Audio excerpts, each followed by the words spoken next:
कराची में वक्फे से कहीं हल्की और कहीं तेज बारिश जारी। मदीर, शार फैसल, जौहर, गुलशन इकबाल, तारिकोट, सुरजानी, नॉर्थ कराची और अतराफ में मुसलधार बारिश। महकमा मौसमियात के मुताबिक कराची में बारिश के 4 से 6 स्पेल मुतवक्किल है। मॉनसून सिस्टम डिप्रेशन की शिद्दत के साथ बरकरार है। बारिश का सिलसिला कल तक जारी रह सकता है। 100 मिलीमीटर से ज्यादा बारिश बरसने का इम्कान। हैदराबाद में रात गए से वक्फे से जारी हल्की और तेज बारिश से जलथल एक हो गया। मूसलाधार बारिश के बाद शहर की आम शाहराहें और नशेबी इलाके ज़ेरे आब आ गए। सजावल, ठट्टा, सखर, ओबाड़ो, डहरकी, मीरपुर माथेलो, नशेरो फिरोज समेत मुख्तलिफ शहरों में तेज़ बारिश। बदीन में नशेबी इलाके ज़ेरे आब आ गए। सांगर, शाहपुर, चाकर में भी बादल जमकर बरसे।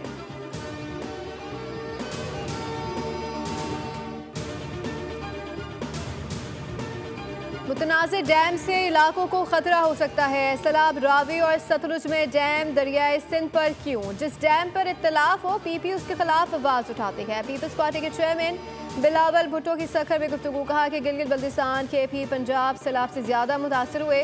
सिंध हुकूमत सैलाबी सूरत हाल से निपटने के लिए तैयार है।